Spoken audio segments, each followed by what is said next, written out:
বিসমিল্লাহির রহমানির রহিম। সুপ্রিয় শিক্ষার্থীরা, আশা করি তোমরা সকলে ভালো আছো। তোমরা ভালো থাকো, এটাই আমাদের প্রত্যাশা। আর তোমাদের সেই ভালো থাকাটা যেন স্বাভাবিক থাকে এবং স্বাস্থ্যবিধি মেনে তোমরা সকল কাজকর্ম স্বাভাবিকভাবে করে যাও, এটা আমাদের প্রত্যাশা। আর সাথে সাথে তোমরা পড়াশোনায় মনোনিবেশ করবে, এটা অবশ্যই আমাদের প্রত্যাশা এবং আকাঙ্ক্ষা। তো তোমাদের সেই স্বাভাবিক পড়াশোনার কে আরো ত্বরান্বিত করার জন্য আমি মোহাম্মদ মনিরুজ্জামান, সহকারী শিক্ষক ICT, Ghatal cantonment public school and college এর পক্ষ থেকে তোমাদেরকে আজকের ক্লাসে আমি আন্তরিক শুভেচ্ছা জানাচ্ছি। সেই সাথে আজকে আমরা আইসিটি বিষয় নিয়ে কথা বলবো। আজকে আমার টপিক হবে ক্লাস নবম দশম শ্রেণীর পঞ্চম অধ্যায়ের মাল্টিমিডিয়া ও গ্রাফিক্স এই বিষয় নিয়ে। চলো আমরা ধাপে ধাপে সেই বিষয়গুলো একটু আমরা দেখে নিই। যদিও আমার পরিচয় প্রথমে আমি একবার দিয়ে ফেলেছি, তবু তোমরা এই বিষয়গুলো সম্পর্কে অবগত আছো এবং জানো। তাহলে আমরা সরাসরি চলে যাচ্ছি আজকের আমাদের পাঠ পরিচিতি। তাহলে আজকে আমাদের পাঠ পরিচিতি তথ্য ও যোগাযোগ প্রযুক্তি নবম অধ্যায়, শিরোনাম হবে মাল্টিমিডিয়া ও গ্রাফিক্স। তাহলে আমরা কিভাবে এই মাল্টিমিডিয়া ও গ্রাফিক্স ব্যবহার করে বা আমরা ব্যবহার করে আমাদের যে সকল প্রাত্যহিক জীবনের কাজকর্ম আছে সেগুলো কিভাবে আমরা আরো স্বাভাবিক করতে পারি বা আরো সুন্দর করে তুলতে পারি, সেই সকল বিষয়গুলো আমরা একটু আজকে জানবো। আর তোমরা অবশ্যই সেই বিষয়গুলো সুন্দর করে দেখবে এবং পড়বে। কেন? কারণ এগুলো আমাদেরকে প্রতিনিয়ত ব্যবহার করতে হয় এবং আমরা কাছাকাছি সময়ে যে তোমাদের পরীক্ষা নিব সেখানেও আমাদের এখান থেকে আমরা কোশ্চেন তোমাদের জন্য করব এবং তোমরা সেই বিষয়গুলো অবশ্যই সুন্দর করে পড়বে এবং উত্তর করবে। তাহলে চিত্রে আমরা কি দেখতে পাচ্ছি? তাহলে তোমরা নিশ্চয়ই বুঝতে পারতেছ এখানে আমাদের যে ব্যবহার, প্রত্যেকটা ব্যবহারই আমাদের হলো কি মাল্টিমিডিয়ার ব্যবহার। দেখো আমরা একটা ক্লাসরুমে আমরা মাল্টিমিডিয়ার ব্যবহার করতেছি। তারপরে হলো কি আমরা এখনকার সময়ে যে ক্লাস করতেছি, এই যে তোমরা আমার ক্লাস দেখতেছো, আমি তোমাদেরকে ক্লাস দিচ্ছি, এটাও কিন্তু আমাদের মাল্টিমিডিয়ার ব্যবহার। কেন? কম্পিউটার, ল্যাপটপ, ডেস্কটপ অথবা হলো স্মার্টফোন, ট্যাবলেট, এইগুলোর সমন্বয়ে এবং ইন্টারনেট কানেকশন, এগুলোর সমন্বয়ে কিন্তু আমরা এই বিষয়গুলো পাচ্ছি। তাহলে আমরা বুঝতে পারতেছি, দেখো এখানে আমরা প্রত্যেকটা কাজই মাল্টিমিডিয়া ব্যবহার করতেছি। তাহলে এখন আমরা জানবো যে আমরা আসলে মাল্টিমিডিয়া বলতে কি বুঝি, সেটা হলো আমাদের আজকের পাঠ। এবং মাল্টিমিডিয়ার যে সুষ্ঠু ব্যবহার, আমরা যে সকল বিষয়গুলো ইতিমধ্যে আমরা দেখেছি বা চিত্রটা আমরা দেখলাম, সেই বিষয়টা আমরা এখন ব্যাখ্যা করব। তাহলে আমরা একটু প্রথমেই জানি আমরা মাল্টিমিডিয়া বলতে কি বুঝি এবং এই পাঠ শেষে শিক্ষার্থীরা আসলে কি কি বিষয় বলতে পারবে। মাল্টিমিডিয়া কি তা বলতে পারবে, মাল্টিমিডিয়ার মাধ্যম সমূহ বর্ণনা করতে পারবে, বিভিন্ন পেশায় মাল্টিমিডিয়ার ব্যবহার বা প্রয়োগ ব্যাখ্যা করতে পারবে। তাহলে চলো আমরা সেই বিষয়গুলো একটা একটা দেখি। প্রথমেই আমাদের যে বিষয়টা থাকবে সেই বিষয়টা আমরা বলেছিলাম মাল্টিমিডিয়া। তাহলে মাল্টি মানে বহু আর মিডিয়া মানে কি মাধ্যম, যেখানে আমার অনেকগুলো মাধ্যম থাকবে। যেমন আমরা কোনো বই প্রকাশ করি, তারপরে হলো আমরা কোনো ডকুমেন্টস আমরা এক জায়গা থেকে আরেক জায়গায় অথবা পরীক্ষা দিই, তাহলে সেখানেও আমাদের কিন্তু একটা মাধ্যম। কি মাধ্যম? লেখা। কারণ আমরা লেখার মাধ্যমে যখন কোনো কিছু একজনের কাছ থেকে আরেকজনের কাছে আমরা বোঝাই, সেটাও একটা মাধ্যম। যেমন ছবি এঁকে বোঝাই, অডিও অর্থাৎ এই যে আমি তোমাদেরকে কথা বলতেছি তোমরা শুনতেছো, এটাও একটা মাধ্যম। আবার আমি যে বিষয়গুলো দেখাচ্ছি সেটা তোমরা যে চিত্রের মাধ্যমে দেখতেছো, সেটাও একটা মাধ্যম। তাহলে লেখা একটা মাধ্যম, ছবি একটা মাধ্যম, অডিও আমি যে ভয়েসটা দিচ্ছি সেটাও একটা মাধ্যম, আমি যে বিষয়গুলো দেখাচ্ছি সেটা একটা মাধ্যম, ভিডিও একটা মাধ্যম। আবার এই যে লেখা, ছবি, অডিও, ভিডিওর একটা গুড কম্বিনেশন আমরা তৈরি করছি, অর্থাৎ যেখানে আমরা গ্রাফিক্যাল বিষয় বলি অর্থাৎ গ্রাফিক্স, যেটাকে আমরা এখনকার সময় এক কথায় বলতে পারি ইনফোগ্রাফিক্স। অর্থাৎ ছবি, লেখা, অডিও, ভিডিও সবগুলো যদি একটা কম্বিনেশন তৈরি করে আমরা সেটার মাধ্যমে তোমাদেরকে কোনো কিছু বুঝিয়ে থাকি বা বোঝাই, সেটাকে বলা হয় ইনফোগ্রাফিক্স। তাহলে এই সকল সমন্বিত পদ্ধতি হলো কি মাল্টিমিডিয়া। তাহলে সহজ কথায় আমরা বলতে পারি লেখা, ছবি, অডিও, ভিডিও এবং গ্রাফিক্যাল এই সকল বিষয়ের একটা সমন্বিত রূপই হলো মাল্টিমিডিয়া, যেটার মাধ্যমে আমরা বিনোদন বলো, শিক্ষা বলো, চিকিৎসা বলো, কর্মসংস্থান বলো বা ব্যবসা বাণিজ্য বলো, পারস্পরিক বিনোদন বলো, পারস্পরিক আমরা কমিউনিকেশন বলো, প্রত্যেক ক্ষেত্রে আমরা এই মাল্টিমিডিয়া প্রয়োগ করে থাকি বা এখনকার সময়ে আরো হচ্ছে। তাহলে এই প্যান্ডেমিক সিচুয়েশনে আমরা প্রত্যেকটা কাজ কিন্তু মাল্টিমিডিয়ার মাধ্যমে করতেছি। আর মাল্টিমিডিয়ার ব্যবহারটা দিন দিন আমাদের কাছে এত বেশি হয়ে যাচ্ছে যাতে আমরা প্রত্যেকটা কাজের ক্ষেত্রে এই মাল্টিমিডিয়া ব্যবহার করি এবং করছি, এবং এটা আমাদের ছাড়া বিকল্প কিছু পথও নেই। কেন? কারণ আমরা এই প্যান্ডেমিক সিচুয়েশনে বাইরে বের হওয়া বা আমাদের যে কাজকর্মগুলো যেগুলো আমাকে বাইরে যেতেই হচ্ছে, সেই সকল কাজকর্মগুলো যতগুলা সম্ভব সেগুলো আমরা এখন ঘরে বসেই এই মাল্টিমিডিয়া ডিভাইসগুলোর সাহায্যে, অর্থাৎ কম্পিউটার বলো, ল্যাপটপ বলো, ডেস্কটপ বলো, ইন্টারনেট বলো, গ্রাফিক্যাল বিষয় বলো, এই সকল কিছু সমন্বয়ে কিন্তু আমাদের সকল কাজকর্মগুলো সম্পন্ন হচ্ছে। তাহলে আমরা এই বিষয়টা স্পষ্টভাবে বুঝতে পারলাম, মাল্টিমিডিয়া এবং মাল্টিমিডিয়ার মাধ্যম সমূহ। তাহলে আমরা চলো আরেকটু বিষয় আমরা দেখি, এর প্রয়োগের ক্ষেত্র সমূহ, অর্থাৎ কোথায় কোথায় আমরা এই মাল্টিমিডিয়াগুলো প্রয়োগ করে থাকি। তাহলে আমরা প্রথমেই দেখি, একটু আগে আমরা দেখিয়েছিলাম লেখা, তাহলে বর্ণ বা টেক্সট যেটা একটা মাধ্যম, এখানে আমরা এটার মাধ্যমে প্রয়োগ করে থাকি। চিত্র বা গ্রাফিক্স যেটা আমরা বলেছিলাম, কোনো কি চিত্র দ্বারা যেন আমরা কোনো কিছু যদি বুঝিয়ে থাকি। তারপর শব্দ বা অডিও একটা মাধ্যম, অর্থাৎ আমি যে কথাগুলো বলতেছি তোমরা যে শুনতেছো সেটা একটা কি মাধ্যম। তারপরে আমি যে বিষয়গুলো দেখাচ্ছি সেটাতে তোমরা দেখতেছো সেটাও একটা মাধ্যম। তাহলে আমরা সেটা দেখার মাধ্যম হলো ভিডিও, যেমন আমরা এই যে এখন ক্লাসটা আমরা তোমাদেরকে দেখাচ্ছি বা করতেছি, তোমরা যখন এটা দেখবে তাহলে এটা একটা ভিডিও। টিভিতে আমরা যখন ক্লাসগুলো দেখি, যেমন হলো বাংলাদেশ বেতারের ক্লাস, সেটা আমরা শুনি। তারপরে হলো টিভিতে সংসদ টিভির যে ক্লাস সেটা আমরা দেখি, সেটা হলো কি টিভির মাধ্যমে। সিনেমা, আমরা কোনো নাটক, কোনো গান, কোনো বিনোদন, অর্থাৎ যে সমস্ত বিষয়গুলো আমরা সিনেমার মাধ্যমে দেখি, তাহলে সেটাও আমাদের একটা হলো কি মাধ্যম। তাহলে সেখানে সাধারণত 3টা মাধ্যম বা 4টা মাধ্যমে সমন্বয় তৈরি হয়, কোনো বর্ণ বা লেখার, চিত্র বা গ্রাফিক্স, অডিও বা ভিডিও, এই সকল বিষয়ের একটা সমন্বয় তৈরি হয়। তাহলে অ্যানিমেশন এবং ডিজিটাল প্রকাশনা। তাহলে অ্যানিমেশন মানে কি? এই যে আমরা লেখাগুলো সুন্দরভাবে তোমাদের কাছে উপস্থাপন করে দেখাচ্ছি, লেখাটা এক এক সময় এক একভাবে আসতেছে বা ছবিটা এক এক সময় এক একভাবে আসতেছে, এটাকে আমরা বলি অ্যানিমেশন, অর্থাৎ আকর্ষণীয় করে কোনো কিছুকে উপস্থাপন করা। এরপর ডিজিটাল প্রকাশনা। ডিজিটাল প্রকাশনা মানে কি?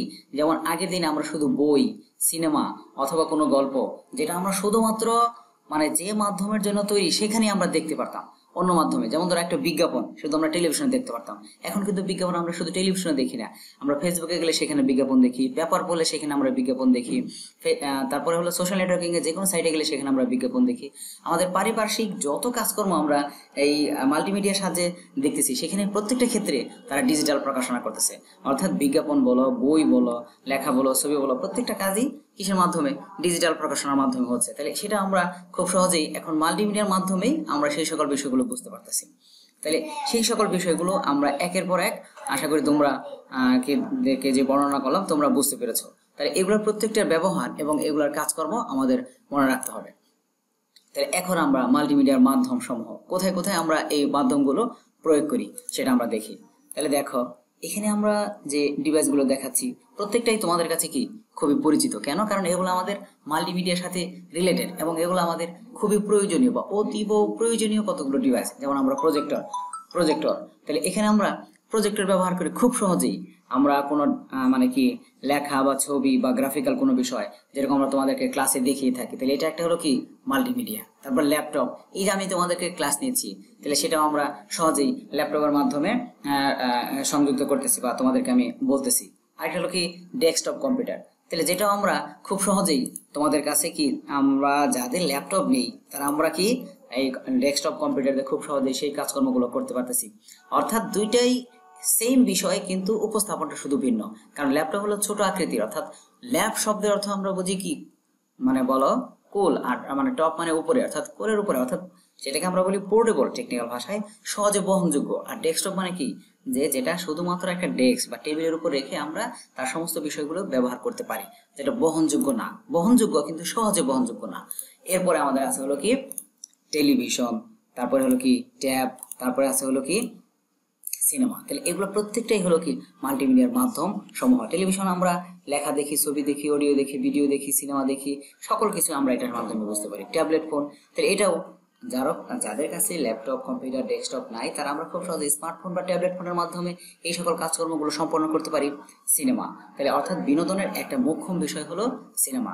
কিন্তু এখনকার সময়ে আমরা ঘরে বসেই কম্পিউটারে বলো, ল্যাপটপে বলো, ডেস্কটপে বলো, ট্যাবলেটে বলো, স্মার্টফোনে বলো বা স্মার্ট টিভি এখন যেটা, তাহলে সেটাতেও আমরা মুহূর্তে আমরা যে সিনেমা চাই সেই সিনেমায় দেখতে চাই, যে নাটক চাই সেই নাটকে দেখতে চাই, যে গান চাই সেই গানই আমরা দেখতে পারি। তাহলে এটাও এখন ডিজিটাল প্রকাশনা।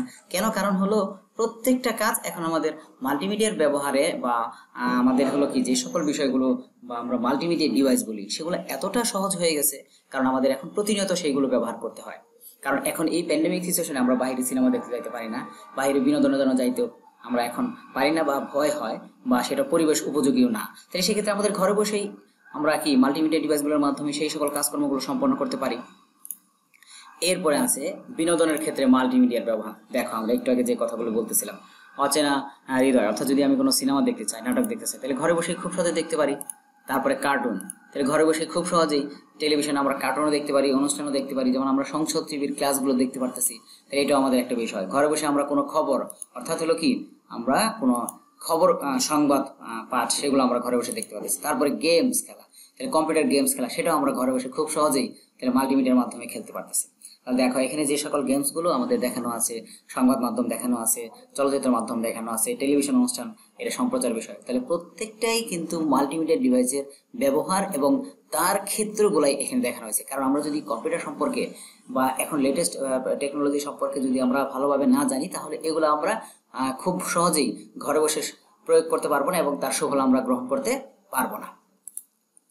এরপরে দেখো আমাদের আরেকটা বিষয় আছে, সে বিষয়টা হলো বিজ্ঞাপনের কাজে মাল্টিমিডিয়ার ব্যবহার। তাহলে আমরা একটু আগে যেটা বলতেছিলাম, আগের দিনে বা 5 বছর আগেও কোনো বিজ্ঞাপন আমরা শুধুমাত্র কাগজে অথবা পেপারে অথবা আমরা যারা বিজ্ঞাপন দিত তারা টেলিভিশনে শুধু বিজ্ঞাপন দিত। এখন কি তাই আমরা দেখি? শুধু সকল ধরনের ক্ষেত্রেই আমরা কাগজে বলো, এখন পেপারে বলো, তারপরে আমরা সোশ্যাল নেটওয়ার্কিং মাধ্যম বলো, ওয়েবসাইটে বলো, পেপারিংয়ে বলো, মানে অনলাইন পেপারে সকল ক্ষেত্রেই এই বিজ্ঞাপনটা আমরা দিতে পারি বা দেখতে পারি। যেমন আমরা টেলিভিশনে চ্যানেলগুলোতে আমরা দেখি, সেখানে আমরা আগে শুধু বিজ্ঞাপন দেখতে পাতাম, এখন আমরা লোকাল চ্যানেলেও আমরা কোনো বিজ্ঞাপন আমরা দিতে পারি, বা আমাদের যে ওয়েবসাইট সেখানেও কোনো আমরা বিজ্ঞাপন দিতে পারি।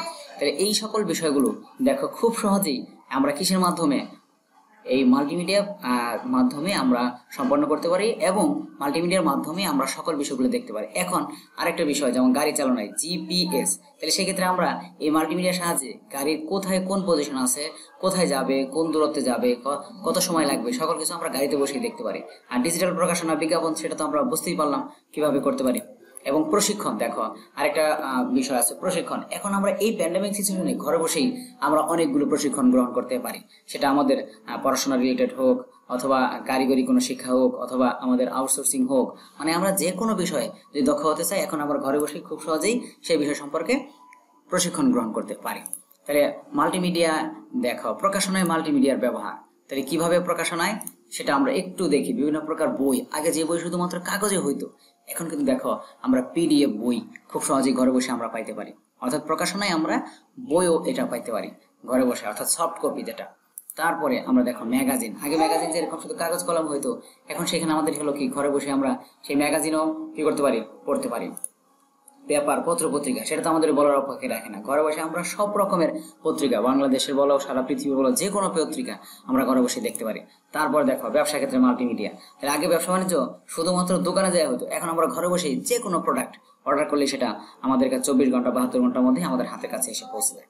তাহলে সকল ক্ষেত্রে এখন হলো কি মাল্টিমিডিয়ার ব্যবহার। তাহলে আমরা মুহূর্তেই বুঝতে পারতেছি যে মাল্টিমিডিয়া কত গুরুত্বপূর্ণ। তাহলে বিজ্ঞান ও গবেষণায় মাল্টিমিডিয়ার ব্যবহার, দেখো আমরা যে কোনো কাজের ক্ষেত্রে, এখন দেখো এখানে আমাদের এক্সরে করা, এটাও একটা বিজ্ঞানের কাজ চিকিৎসা ক্ষেত্রে। তারপর দেখো গবেষণার ক্ষেত্রে, যেমন এই যে প্যান্ডেমিক সিচুয়েশনে যে করোনা ভাইরাসের আমরা কথা বলতেছি, সেটার যে ভ্যাকসিন অর্থাৎ টিকা আবিষ্কার করার যে কাজটা, সেটাও কিন্তু এই গবেষণার মাধ্যমে চলছে এবং আমরা তার রেজাল্টটা কিন্তু প্রতিনিয়ত এই কিসের মাধ্যমে, মাল্টিমিডিয়ার মাধ্যমে জানতে পারতেছি এবং ঘরে বসে আমরা সেটা খবর রাখতে পারতেছি। দেখো অ্যান্ড্রোস্কোপি, মাইক্রোস্কোপি, স্যাটেলাইট, তারপর হলো কি জেনেটিক ইঞ্জিনিয়ারিং, তোমরা হয়তো এই কথাটা বায়োলজিতে শুনেছো, জেনেটিক ইঞ্জিনিয়ারিং অর্থাৎ তথ্য প্রযুক্তি ব্যবহারে খুব সহজেই এখন আমরা জেনেটিক ইঞ্জিনিয়ারিং অর্থাৎ দুইটা প্রযুক্তিকে এক করে আমরা তার থেকে সব বেটার কি বিষয় উদ্ভাবন করতে পারি, সেটাকে বলা হয় জেনেটিক ইঞ্জিনিয়ারিং। যেমন আমরা বায়োলজিতে বলতে পারি দুইটা আমরা উদ্ভিদের কোষ থেকে দুইটাকে একটা রিকম্বিনেট করে একটা রিকম্বিনেট ডিএনএ তৈরি করব, যে ডিএনএটা অর্থাৎ আগের কিসে থেকে, প্রজাতি থেকে অথবা আগের উদ্ভিদ থেকে ভিন্নতর এবং উন্নততর হবে। তাহলে ডিভাইসের ক্ষেত্রেও বা আমাদের গবেষণার ক্ষেত্রেও চিকিৎসার ক্ষেত্রেও আগের কি কি বৈশিষ্ট্য ছিল সেরকম দুইটা বিষয় একত্র করে তাকে আমরা রিকম্বিনেন্ট করে ফাইনালি যে একটা হলো কি হবে রূপ দাঁড়াবে, সেটা আগের দুইটা থেকে ভিন্ন এবং উন্নতর হবে। এরপরে স্যাটেলাইট, এটা আমরা বুঝতে পারতেছি মহাকাশ গবেষণার ক্ষেত্রে বা স্যাটেলাইট, যেটা আমরা আমাদের দেশে এখন কিসের ক্ষেত্রে স্যাটেলাইট বঙ্গবন্ধু স্যাটেলাইট 1, সেটা দ্বারা খুব সহজেই আমরা আমাদের দেশীয় সমস্ত চ্যানেল এখন আমাদের দেশের স্যাটেলাইটের মাধ্যমে আমরা ব্যবহার করতে পারতেছি। এতে আমাদের হচ্ছে কি যে খরচও বাড়তেছে, বাঁচতেছে, প্লাস হলো আমাদের নিজেদের টাকা নিজেদের দেশে থাকতেছে। তাহলে এই সকল বিষয় সবগুলোই কিন্তু হলো কিসের মাধ্যমে, মাল্টিমিডিয়ার মাধ্যমে সম্পন্ন হচ্ছে। তারপর মাল্টিমিডিয়ার মাধ্যমে তথ্যের সহজ উপস্থাপন। দেখো আমরা ক্লাসে তোমাদেরকে আমরা খুব সহজেই এই সকল বিষয়গুলো কি করতে পারি, উপস্থাপন করতে পারি, তোমরা সেগুলো বুঝতে পারো। কোনো বাস্তব বিষয় সম্পর্কে আমরা তোমাদেরকে সম্যক আইডিয়া দিতে পারি। শিক্ষক সম্মেলন কক্ষে, বড় পর্দায় বিশ্বকাপ দেখার ক্ষেত্রে, তারপরে হলো কি আমাদের হলো সভা সেমিনারের ক্ষেত্রে, তারপরে হলো কি আমাদের আছে হলো কি তথ্য যোগাযোগ প্রযুক্তির মাল্টিমিডিয়ার ব্যবহার। যেমন আমরা এখন ক্লাস করতেছি স্মার্টফোনের মাধ্যমে, সেটাও কিন্তু আমাদের একটা কি তথ্য যোগাযোগ প্রযুক্তির ক্ষেত্রে মাল্টিমিডিয়ার ব্যবহার। তাহলে আমরা খুব সহজেই দেখো ব্যবসায় আমরা মাল্টিমিডিয়ার ব্যবহার সেটাও করতে পারি। দেখো আমরা ঘরে বসে এই যে অনলাইন ক্লাস, অনলাইন প্ল্যাটফর্মের মাধ্যমে আমরা যে কোনো তথ্য খুব সহজে জানতে পারতেছি। দেখো ক্লাস আমরা যেরকম ঘরে বসে করতে পারতেছি, প্রশিক্ষণ আমরা ঘরে বসে করতে পারতেছি। তাহলে এই ক্ষেত্রে বিভিন্ন কোম্পানি এখন অফার দিচ্ছে যে আপনি এই প্রশিক্ষণ গ্রহণ করুন অনলাইনের মাধ্যমে এত টাকায়, বা সরকারও বেশ কিছু প্রশিক্ষণ এখন আমাদেরকে অনলাইনের মাধ্যমে দিচ্ছে। তাহলে এটা একটা সহজ, ঠিক আছে। আর ব্যবসা বাণিজ্যের ক্ষেত্রে, অফিস ব্যবস্থাপনার ক্ষেত্রে অফিসে মাল্টিমিডিয়ার ব্যবহার, যেমন আমরা কোনো কাজ করলেই আমরা সাধারণত মাল্টিমিডিয়ার মাধ্যমে সেই বিষয়গুলো সকলকে সহজে উপস্থাপন করার চেষ্টা করি। তাহলে আয়ের ব্যয়ের উপস্থাপন, তারপরে হলো কি মডেল প্রস্তুতকরণ, এই সকল ক্ষেত্রে এখন আমরা কি মাল্টিমিডিয়া ব্যবহার করে থাকি। তাহলে আমরা খুব সহজেই বুঝতে পারতেছি যে মাল্টিমিডিয়ার আসলে কতটা গুরুত্বপূর্ণ একটা বিষয় এবং আমাদের লাইফের জন্য এটা এসেনশিয়াল একটা পার্ট। তো তোমাদের কাছে এই বিষয় থাকবে মাল্টিমিডিয়ার ধারণ ও পরিচালনার যন্ত্র কি কি, সেগুলো আমরা কিভাবে ব্যবহার করি, তার ব্যবহার করার সুবিধা এবং অসুবিধা, এই বিষয়গুলো তোমরা সকলে যত্ন সহকারে পড়বে এবং সেই অনুসারে কাজ করবে। আর এখন দলীয় কাজ যদি আমাদের থাকবে না, তাহলে সেক্ষেত্রে আমাদের ক্লাস করলে আমরা দলীয় কাজগুলো মাল্টিমিডিয়ার ব্যবহারের ক্ষেত্রগুলো তোমাদের সাথে আলোচনা করব দলীয়ভাবে। তাহলে এখন তোমাদের কাজ হবে এই মাল্টিমিডিয়ার বিষয়গুলো সম্পর্কে, কাকে বলে মাল্টিমিডিয়া সফটওয়্যারের নাম এবং হলো মুদ্রণ প্রকাশনায় কিভাবে মাল্টিমিডিয়া ব্যবহার হচ্ছে, সেই সকল বিষয়গুলো সম্পর্কে তোমরা জানবে। আগামী ক্লাসে আমরা তোমাদেরকে কিভাবে আমরা এই যে মাল্টিমিডিয়ার প্রয়োগ করে, অর্থাৎ আমরা প্রকাশনার ক্ষেত্রে বা হলো আমরা অন্যান্য যে সকল কাজকর্ম, অর্থাৎ আমরা সুন্দর করে লেখা, ছবি, অডিও, ভিডিওর কম্বিনেশন করে আমরা কিভাবে ফটোশপ এবং ইলাস্ট্রেটর ব্যবহার করতে পারি, সেই সকল বিষয়গুলো তোমাদেরকে আমরা ধাপে ধাপে বর্ণনার মাধ্যমে বোঝাবো। মাল্টিমিডিয়ার ব্যবহারের সুবিধাগুলি, প্রণয়ন, আমরা যেগুলো আগে বলেছিলাম অ্যাডভান্টেজ, ডিসঅ্যাডভান্টেজ, এবং আমরা কিভাবে সেই সকল বিষয়গুলো প্রয়োগ করি, এটা তোমরা সম্পর্কে পড়বে এবং জানবে। তো আজকে এই পর্যন্তই, তোমাদের সাথে আবারও কথা হবে নেক্সট ক্লাসে। সে পর্যন্ত ভালো থাকো, সুস্থ থাকো এবং পরীক্ষার জন্য যে প্রস্তুতি সেটা তোমরা গ্রহণ করো। সকলকে ধন্যবাদ।